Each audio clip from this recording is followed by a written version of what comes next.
Welcome to Trending with the Tribune, and I am June, your host, and also a columnist in the Tennessee Tribune of the column Let's Talk. That's your source for everything pertaining to business, speech, and motivation. Well, as you know, it is an exciting time in Nashville right now because we have a mayoral election coming up, and it is going to be fast-paced. It is going to be high energy, and the issues are there ready for the voters to go to the polls. And today I have a special guest with me to bring to you the citizens of Nashville.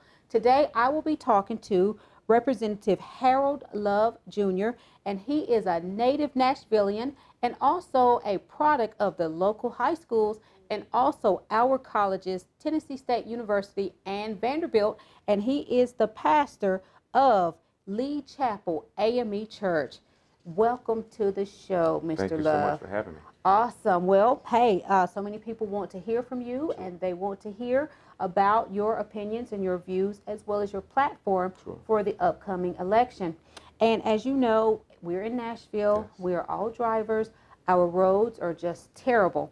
So with that being said, are you for or against this upcoming $5.4 billion transit plan? I'm not a supporter of the transit plan for a number of reasons, primarily because as a member of the legislature, I voted for the Improve Act, which reduced the sales tax on groceries from 5% to 4%. And one of the funding mechanisms of the transit plan is to replace that decrease with an increase on grocery sales tax.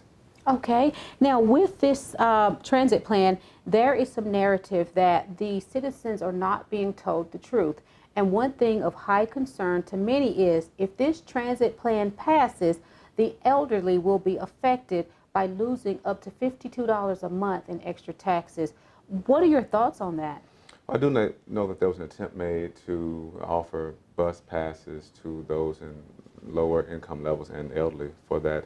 Again, my concern, though, is that every elderly person may not be riding transportation of a bus, and that pass doesn't apply to them. So, again, the sales tax on groceries would still be on them. So their sales tax is still going to go up, and they may not be users of the transit program. So how does that benefit them if they're not using that bus pass, but still have to pay a higher grocery tax?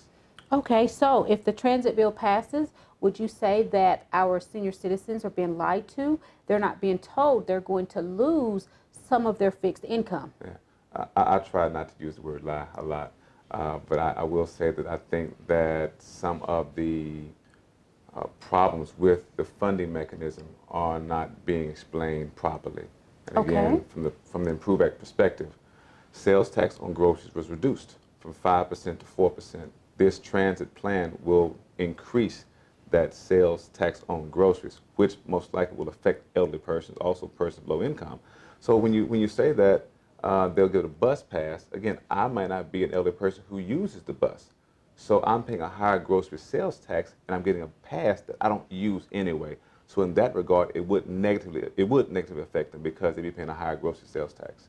Well, what about this transit plan and how it may displace a lot of Nashville homeowners because of eminent domain and them needing the land and the space to build the transit? What are your thoughts on eminent domain and displacing a lot of our Nashville citizens? I think one of the concerns should be about affordable housing. As a matter of fact, I was one of the members of the former mayor's Affordable Housing and Transit Task Force, which was tasked with looking at how affordable housing and small businesses may be affected by the transit plan. One of the objections I did have is the fact there was not going to be enough money dedicated to affordable housing if the plan went forward. There was, I think, a proposal for about 20% of the expenditures on transit to be put toward affordable housing. My concern was that the length of the program, some 30 years, would cause maybe a disproportionate amount of people to be displaced because there would not be that much money going to affordable housing. It's one of those situations I understand that when we tear down a house, when development comes, oftentimes there's not a replacement house built with the same kind of availability for others. And we discovered this really back in 2010 when the floods hit. And a lot of the houses on West Hamilton area were demolished because of the floodplain. But persons who lived there could not find an equally efficient house to buy, right? They could not find a place near the same location where they were living for 30 or 40 years. They paid their homes off and could not find another place in Nashville that was affordable and efficient for them. So we saw this coming, with the flood, and I think it's exacerbated now with the possibility of this transit plan. Okay. Now, since we are obviously mentioning money, let's talk about this. Nashville is becoming the it city. Sure. The Nashville Predators are here. There's a baseball team here, and there's also a soccer team here. Sure. With all of this popularity, what about minimum wage? Yeah. How do you feel about fighting and supporting how do you feel about fighting and supporting the minimum wage? So we have a minimum wage now, but we traditionally say it's not a living wage. It doesn't allow a person to really be able to provide for their family and to have disposable discretionary income. And so we need to look at the possibility of increasing our minimum wage to another level so that persons can then be able to do those wonderful things they want to do for their families. At the state level, we have talked about ways to increase availability for college with the Tennessee Promise, which would allow a person to go to college for free for 2 years. That's one of the ways we tried at the state level to minimize the effect of a low minimum wage on working parents. We've also looked at ways to allow people who are in a situation where they're receiving government assistance to have that amount increased. We voted on the bill just last week, which would raise that amount because it had not been raised since 1996. So I've made efforts on the state level to increase funds for persons, not through minimum wage specifically, but through other forms. I think it needs to be addressed. I think it needs to be a concern of ours. I think all businesses would benefit from it, even though they may have to pay a person more. You would have a situation where the person who's working for you would be more satisfied in their job because they would not see their job as a restrictive thing, but something that allows them to, again, have discretionary and disposable income. Okay, awesome. As mayor of Nashville, if a police officer manipulates, tampers with, or turns off his body camera, and there is something negative that happens to a citizen, what would you do, or what type of legislation would you implement for punishment? Okay. If a police officer were to turn their camera off and something were to happen to someone and it potentially ended in their life being terminated, I think that is a concern that we should all have in the city. If elected mayor, my concern would be about the atmosphere in which our police officers operate, which makes someone think that they should be able to do that, number one. Secondly, I think there needs to be a conversation with the police chief about what things are already in place to discipline that officer. Also have a conversation with our district attorney about what charges need to be filed to then charge that person if they deliberately engage in dismantling their camera or turn it off and then committing an act that was going to end in someone's life. I think there's a great concern for that. Let me add, though, that a few years back, I sponsored and passed a piece of legislation that now requires the TBI to report to the General Assembly and the Health Department all law enforcement related deaths in the state of Tennessee as a health matter, right? It is ending someone's life. And that was the first step I took to get more transparency in situations where encounters with police officers ended in someone's death. I think there's a conversation to be had about our interaction in communities of color with police officers.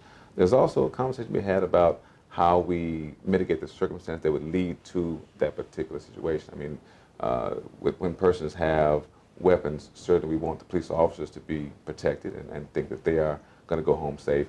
And so we want to also have conversation in our community about how you have access to guns, right?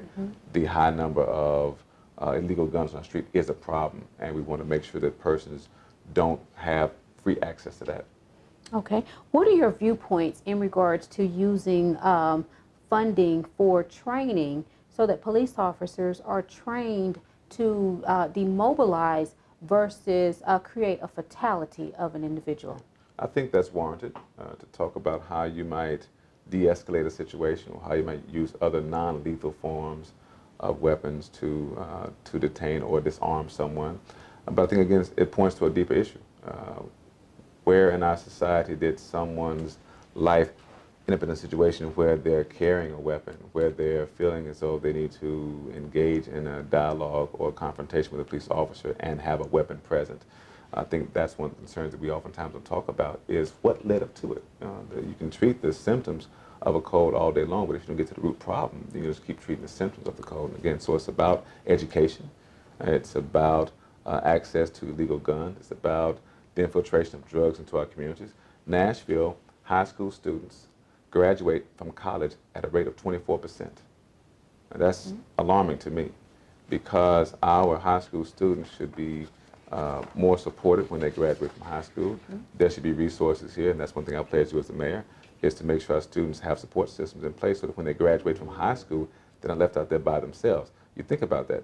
81% of them do something to take to get themselves into college, like taking the FAFSA or filling the ACT, or rather taking the ACT rather, and filling the FAFSA. 61% enroll in college.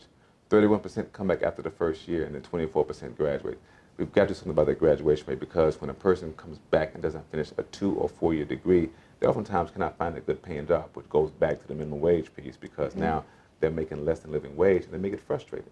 Now, let's talk about, since we're talking about schools, Nashville had 21 schools in the lowest 5% of all schools during the 2016 and 2017 school year. As a mayoral candidate, what plan do you propose to lower those numbers, and how would you fund this initiative? All right.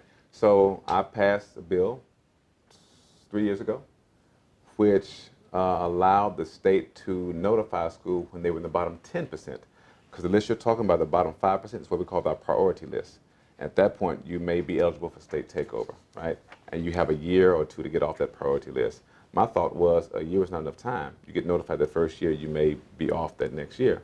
So now schools get notified when they're bottom 10%, and they can make corrective actions. I also passed legislation which allowed Metro government to give extra money to those particular schools who are in priority status to help them get off the priority status, where there was money for an extra teacher, money for extra computers, and it would not trigger what we call maintenance of effort. Now, maintenance of effort is a requirement that the state says to local governments like Metro. It says you must give your local Board of Education as much money as you gave them last year. You can't give them less. But this provision that I made with this bill said you can give them extra money without triggering the maintenance of effort requirement. So if you had a school in the bottom 5% and the principal determines that if they had a literacy or numeracy coach, they get off the 5% priority list, then the Metro Council person or the mayor could put in the budget the money for that and not trigger that requirement to get it next year. That's how I would fund it. Okay, well, as we go into our wrap up, in regards to the opioid crisis, it's understood that Governor Haslam has allocated up to $25 million to fight this epidemic. Yep. As a mayoral candidate, what are your thoughts, your views in regards to fighting this opioid crisis in our Nashville community? Right. I'm glad you asked that. I hate for this to be a recurring thing, but I've also passed legislation dealing with that. Persons who are seeking help getting off of opioid and other addictive drugs oftentimes would go to an addictive treatment center. And unfortunately, some of these centers would not treat them. They would simply keep them there, and they would keep billing their insurance company for drug screenings, and they would keep the person there, basically driving up the insurance costs and not treating them. My piece of legislation I just passed says that you cannot engage in that kind of practice. You cannot falsely advertise on your website that you do certain type of treatment that you don't do. And you cannot engage in patient brokering. Otherwise, in other words, you can't shop persons around and keep them from getting treatment. That was the major piece I passed to help with the opioid crisis, because what it would allow is for persons who are trying to get treatment to actually get treatment and not be misled by companies that weren't going to treat them. I support Governor Haslam's initiative to put money into opioid crisis reduction. And a year ago, I helped co-sponsor legislation which took the felony off of certain types of medication that would be used in absence of opioids to help persons mitigate pain without having to go into the opioid crisis. Representative Harold Love, thank you so much for joining us today at Trending with the Tribune. The residents of Nashville certainly are interested in hearing what you have to say, and boy, do you have something for them to listen Yes, to. Thank you so much, and hopefully everyone will go out to the polls and they will go vote, and we look forward to some amazing results. Thank you so much. Thank you so much. Thank you. Well, there you have it. This has been another edition of Trending with the Tribune, and I am June. Be sure that you get out to the polls and make sure you cast your vote for your mayoral candidate in the 2018 election. Until next time, make sure you visit the website at www.tntribune.com. Until next time, bye now.